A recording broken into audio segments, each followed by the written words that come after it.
요즘에 축복을 기원하는 용어로 새롭게 등장한 말이 있죠. 축복을 기원해 주는 말. 어떤 말입니까? 대박 나세요. 대박 나세요죠.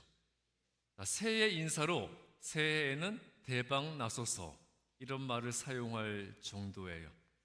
그러니까 무엇이든지 새롭게 시작하는 일이 있으면 대박 나세요 라는 말로 축하를 해주죠. 그리고 사람들은 단 한 번의 대박을 꿈꾸며 살아가고 있습니다. 사업을 해도 대박, 주식 투자를 해도 대박, 코인 투자를 해도 대박, 부동산 투자에도 대박. 그런데 이도 저도 아무것도 없으면 무엇을 기대합니까? 최후의 마지막 희망으로, 복권으로 인생 역전을 꿈꾸는 또 그런 대박을 기대하죠. 결국 사람들은 단 한 번의 요행으로 인생이 바뀌기를 원하는 한탕주의에 물들어가고 있습니다. 그래서 이자도 얼마 안 되는 저축을 하기보다는 좀 위험이 뒤따르더라도 투자를 하려고 하고요. 안정적인 직장 생활보다는 큰 거 한 방을 터뜨릴 수 있는 사업을 더 선호하고요. 그래서 당연히 남을 위한 기부보다는 나를 위해서 돈을 쌓아놓는 축적을 더 의미 있게 생각을 합니다. 자, 대박은 꾸준한 노력의 결실이 아니라 한 번의 대형 행운을 기대하는 마음 자세죠. 대박은 꾸준히 노력해서 여러 가지 단계와 과정을 통해서 성장하는 것이 아니라 모든 과정을 다 생략해버리고 한순간에 바닥에서 위로 상승하는 것을 기대하는 심리예요. 자, 그런데 그리스도인의 신앙은 대박이 아니라 부흥을 추구해야 합니다. 대박이 아니라 부흥을 추구해야 한다는 거죠. 여러분, 부흥의 의미가 무엇일까요? 부흥은 쇠퇴했던 것이 다시 일어나는 것이에요. 당연히 노력과 헌신과 희생과 충성이 동반되어야 하고요. 실패와 성공, 좌절과 기쁨, 절망과 희망이 반복되는 오랜 과정을 통해서 비로소 목표를 이루는 것입니다. 예수님의 대속의 사역도요, 그러한 부흥의 과정을 통해서 완성되었고, 복음이 확장되고 기독교가 성장하는 것도 마찬가지였습니다. 자, 그렇다면 교회가 성장하는 것과 개인적 신앙이 성장하는 것도 한순간에 모든 것이 바뀌어버리는 대박이 아니라 이 꾸준한 성장의 과정을 통해서 기초부터 튼튼히 세우는 부흥이 이루어져야 돼요. 여러분, 카카오톡 다 쓰고 계시죠? 카카오톡 보면 수많은 방들이 만들어져 있잖아요. 제가 얼마 전에 카카오톡에 만들어져 있는 오래된 수많은 대화방들을 정리하다가 오래전에 제 주변의 동료 목사님들과 만들었던 그 대화방에서 했던 대화를 다시 보게 되었어요. 그때 한 목사님 교회가 부흥회를 앞두고 있었는데 성령 충만하고 은혜가 넘치는 부흥회가 되기를 기원해 주는 말을 하는 중에 소위 말하는 이제 언어의 향연이 이어지게 됐습니다. 한 목사님이 부흥회가 대박 이루소서 그렇게 시작을 하니까 여러 목사님들이 이 대박이라는 말을 가지고 언어의 유의를 이어나갔어요. 부흥회 잘 되면 대박, 잘못되면 장로들에게 면박. 미자립 교회 목사들은 작은 실수만 해도 교회 문 닫아버린다고 감독이 협박. 그래서 교단에서 살아남지 못하면 쪽박. 부흥 못 시키면 감리사가 면박. 잘못된 성령 은사는 목회적 도박. 와이프에게 잘못하면 바가지 박박. 설교 은혜 안 된다고 교인들이 구박. 내가 설교해도 너보다는 잘하겠다고 와이프가 면박. 계속 우리 교회 남아있을 거냐고 목회위원회 SPRC가 겁박. 다른 교회 가겠다고 자식까지 협박. 우리는 설 자리가 없네요. 그래도 다 같이 대박 납시다. 또 구박, 겁박, 독박, 면박, 쪽박, 협박, 이 모든 우겨쌈을 당하는 인생 중에도 부활의 주님은 우리와 함께 하십니다. 박박 긁힌 상처 부활의 주님이 치유해 주십니다. 그리고 그때가 연합감리교회에서 이 교단 분리 문제로 교단에서 목회자와 교회들에게 압력이 많이 가해지던 시기였는데요. 우리를 결박하는 교단의 속박에서 벗어나는 단박의 결단, 이제 타박은 그만, 핍박도 그만, 우리는 해박한 지혜로 이겨내리. 이렇게 목사들이 박박하다 보니까 그 대화에 한 인물이 등장하게 되었어요. 박하면 떠오르는 인물이 누가 있습니까? 박을 켜다가 부자가 된 누가 있죠?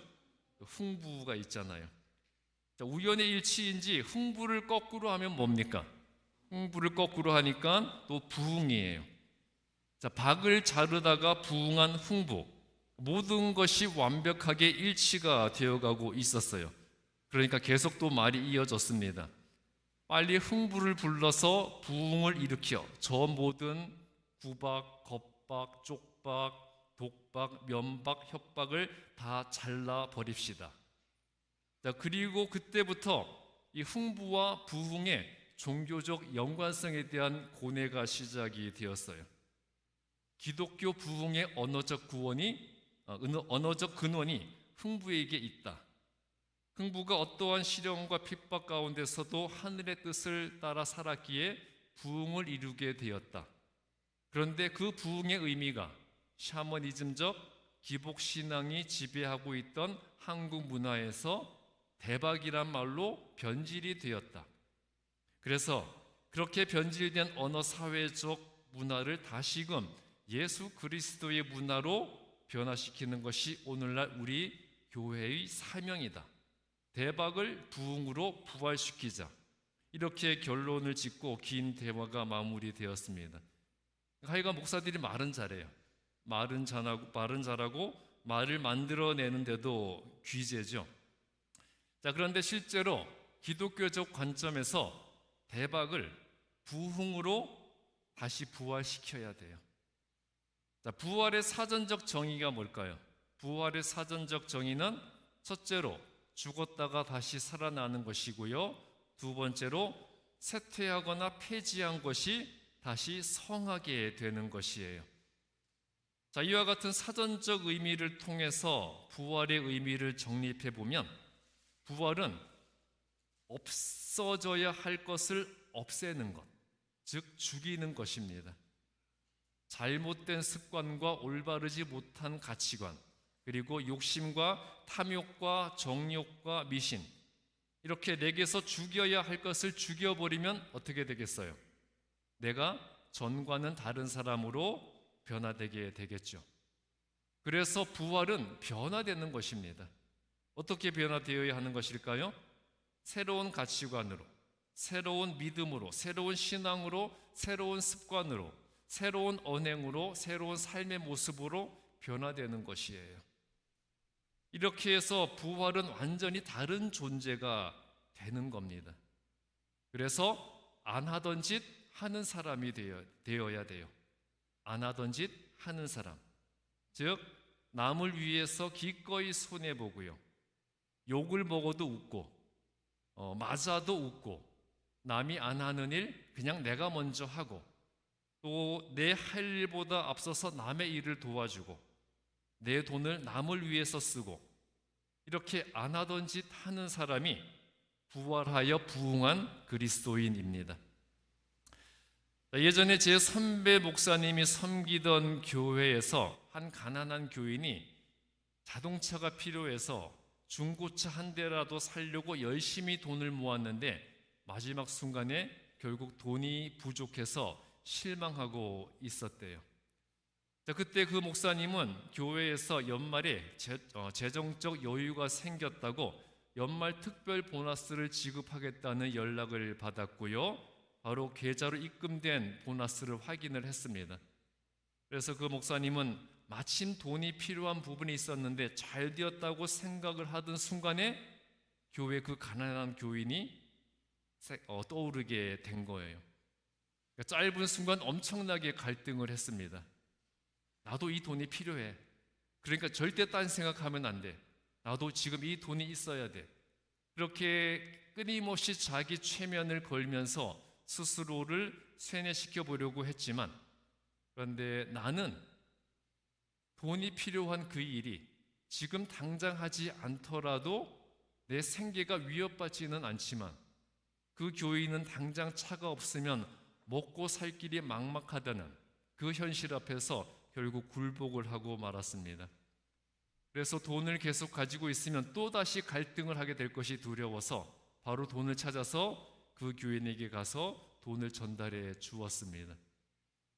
그리고 자기 스스로에게 이렇게 말을 해 주었대요. 너가 예전 같으면 절대 하지 않을 일을 지금 했네. 너도 조금씩 목사가 되어 가나 보다. 자기 눈에 자기가 처음으로 기특해 보이는 순간이었다고 합니다.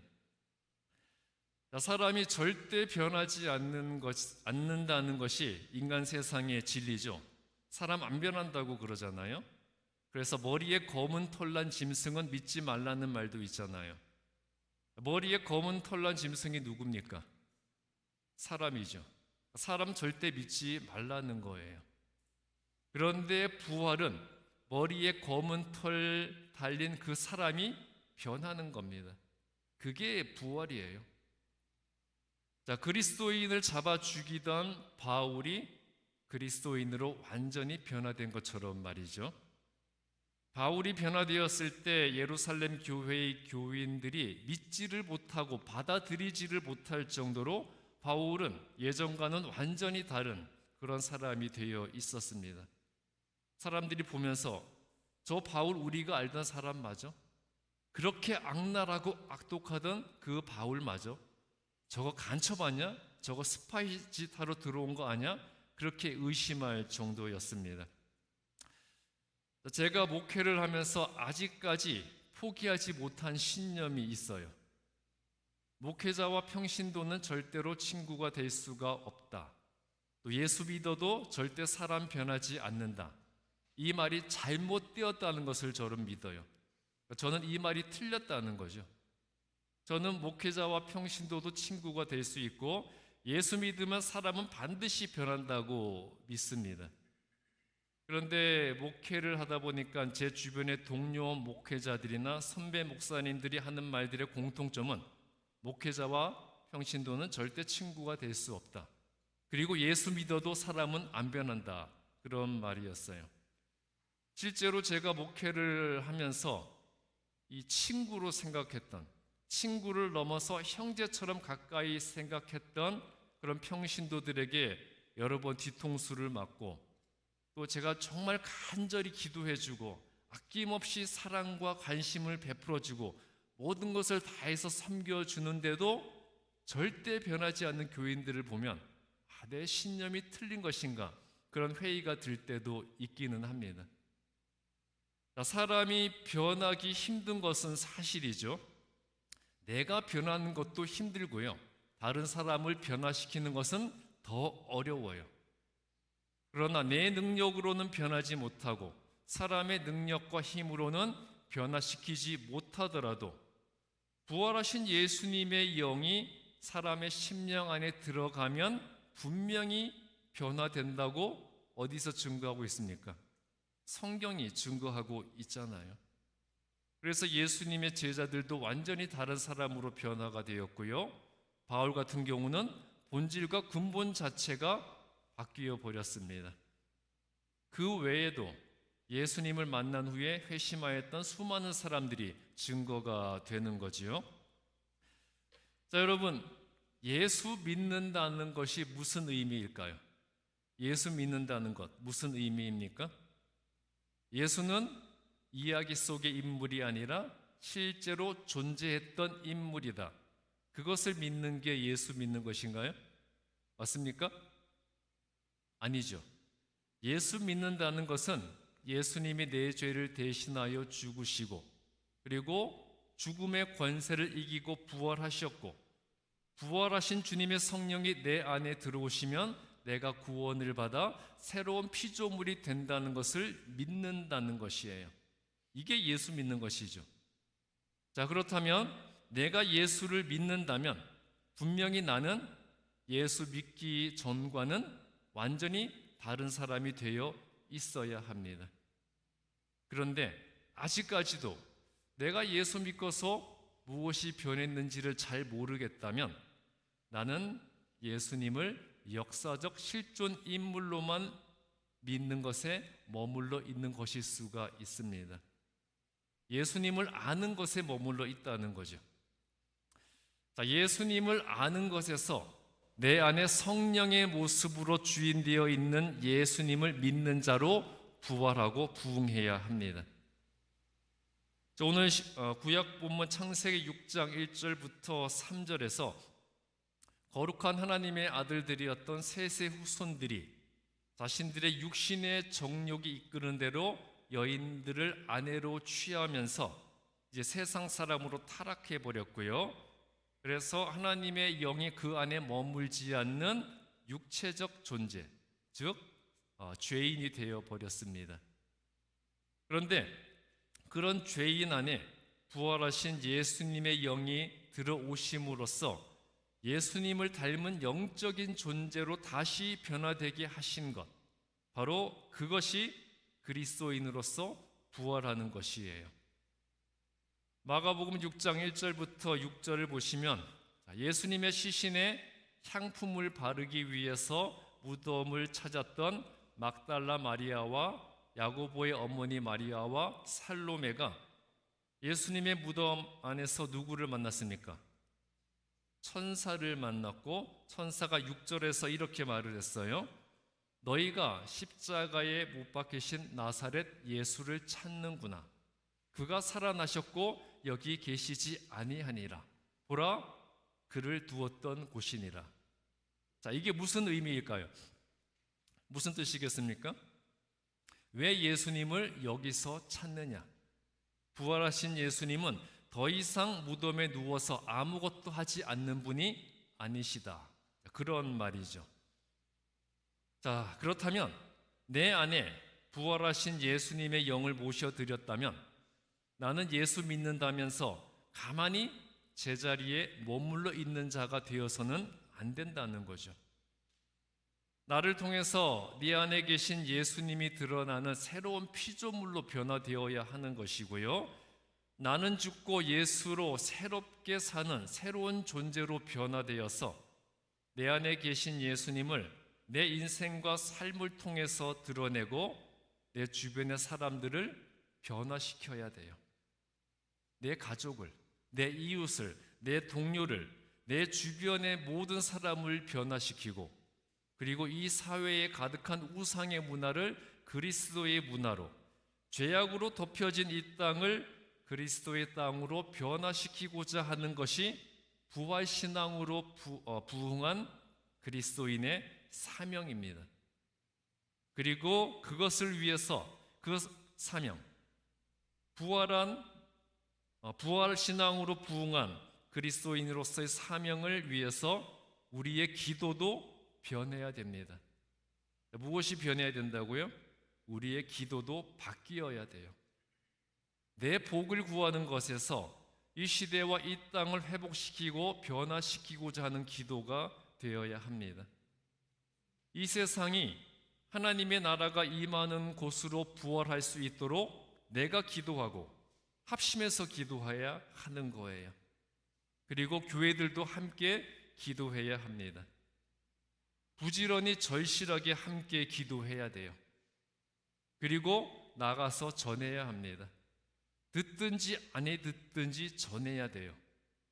그리고 봉사하고 섬겨야 합니다. 설령 욕을 먹고 조롱을 당하더라도 앞장서서 봉사하고 섬겨야 돼요. 모든 일에 앞장서서 모범을 보여야 하고요. 이익이 되는 일이 아니라 옳은 일을 위해서 앞장서야 합니다. 이게 중요한 말이죠. 우리가 이익이 되는 일에 앞장서는 것이 아니라 옳은 일을 위해서 앞장서야 한다는 겁니다. 자, 이렇게 그리스도인이 사람과 세상을 변화시키고자 하는 부활 신앙을 가진 자로 변화되는 것이 부흥이에요. 남미의 과테말라에 알모롱가라는 도시가 있습니다. 혹시 여러분 아시는가 모르겠는데요. 이 알모롱가라는 도시는 과거에 폭력과 알코올 중독이 가득했던 죽음의 도시에서 주민의 98%가 기독교를 믿으면서 범죄와 술집이 사라진 부흥의 도시, 기적의 부흥의 도시로 극적으로 변화된 곳으로 유명해요. 인구 약 2만여 명의 이 도시는요, 40여 년 전만 하더라도 기독교 인구가 몇 명이었을까요? 거의 0%였습니다. 거의 한 명도 없었다는 거예요. 이들이 섬기는 신은 마시몽이라는 우상이었습니다. 다음 이미지 좀 보여주세요. 그 알모롱가 사람들이 섬기던 신 마시몽의 모습이에요. 신이 입에 담배를 물고 있으니 얼마나 타락한 신이겠습니까? 이 마시몽을 섬기면서 이 도시는 항상 폭력이 난무했고요. 대부분의 성인 남자들은 알코올 중독으로 크고 작은 범죄가 끊어지지 않아서 인구는 2만 명밖에 안 되는데 교도소는 4개였대요. 그나마도 부족해서 그 넘치는 범죄자들을 다 수용하지도 못했다는 겁니다. 그랬던 알모롱가가 지금은 주민의 98%가 예수를 믿고 깨끗하고 은혜로운 도시로 변했습니다. 그전 이미지 좀 보여주세요. 알코올 중독자도 거의 다 사라졌고요. 그래서 가정이 회복되고 36개의 술집 중 33개가 문을 닫았습니다. 늘 초만원이던 범죄자로 넘치던 교도소는 더 이상 가둘 사람이 없어서 다 폐쇄해버렸고요. 그 교도소 건물은 주민 행사와 결혼식 필요 연장으로 사용되고 있습니다. 이 같은 변화의 중심에는 이 도시를 위해서 목숨을 걸고 기도하며 사역 중인 리스카흐제 마리아노 목사가 있었어요. 왼쪽에 있는 저분이 그 마리아노 목사입니다. 원래 예수 믿던 사람이 아니었어요. 그런데 나를 섬기게 하기 위해 내가 너를 선택했다 라는 하나님의 음성을 듣고 예수를 믿게 되었고요. 그는 1970년대 중반 영적 전쟁을 선포했습니다. 그래서 믿음의 식구들과 함께 일주일에 몇 차례씩 금식하며 토요일마다 철야 기도를 하면서 우상이 떠나가기를 간절히 기도했는데 그 영적 전쟁이 치열했다고 합니다. 어떤 사람은 교인들에게는, 예수 믿는 자들에게는 음식을 팔지 않았고요. 교회로 몰려가서 예배를 중단시키기 위해서 예배 드리는 사람들 앞에서 마술을 행하기도 했고요. 그렇지만 수많은 협박과 생명의 위협 중에도 이 지역에 복음을 전하는 것을 중지하지 않았어요. 그러니까 어느 날 이 폭력배들이 와서 마리아노 목사를 끌고 갔고요. 손을 묶어놓고 한참 폭력을 행사한 후에 입안에 총구를 집어넣고 방아쇠를 당겼습니다. 방아쇠를 당기는 순간 마리아노 목사는 자기의 모든 것을 자기를 지키시는 하나님께 맡겼대요. 그런데 멀쩡한 총이 발사되지 않았다는 겁니다. 그러니까 폭력배들이 아무리 봐도 이 권총에 문제가 없는데 발사가 안 됐다는 겁니다. 그때 전능하신 하나님의 개입을 느낀 이 폭력배들은 놀라서 겁을 먹고 다 도망가 버리고 말았고요. 이렇게 목숨을 건 영적 전투를 통해서 이 도시는 하나님의 역사를 경험하기 시작했어요. 그래서 귀신 들린 자에게서 귀신이 떠나가고 그리고 병든 자가 낫고 그러한 역사가 이어지면서 사람들이 하나님을 믿고 예수님을 믿기 시작을 했습니다. 자연스럽게 범죄는 뚜렷한 하락세를 보였고요. 그리고 폭력과 협박을 일삼던 그 깡패들이 변화돼서 그 지역의 목사가 되는 기적이 일어났답니다. 그리고 이러한 복음의 위력은 이 지역 사람들의 근면과 끈기로 이어졌는데요. 이 지역은 매년 다양한 농산물들을 풍성하게 거둡니다. 샐러리, 파, 꽃 양배추, 감자, 당근, 무 같은 농산물들이 현지 농부들의 세심한 손길 가운데 재배가 되고 있는데요.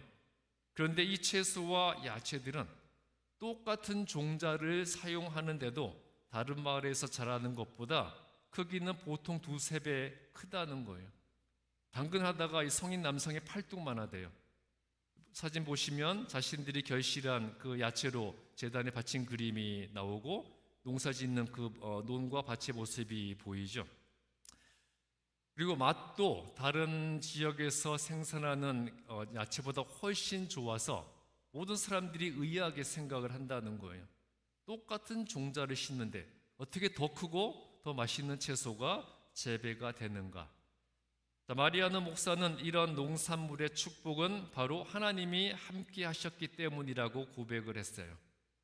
자, 그는 미국의 농업 연구가들이 이 지역의 농산물들이 더 크고 더 많이 수확될 수 있는 과학적인 원리를 발견하기 위해서 알모론가를 방문하기도 했다고 이야기하면서, 그러나 하나님은 과학적 방법으로 출하하는 것보다 더 많이 생산할 수 있는 지혜를 알모론가 농부들에게 주셨습니다 라고 말을 했어요.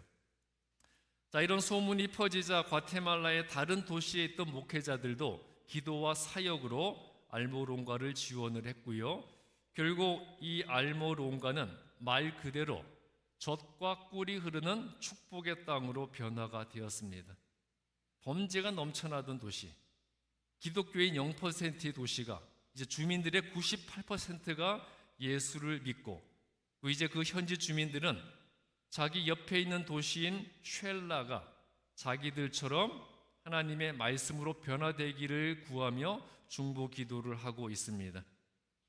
자, 많은 사람들이 이 도시의 기적을 보려고 몰려들었고요. 현재 5천여 명의 사역자들이 이곳에서 신앙 훈련을 받고 있습니다.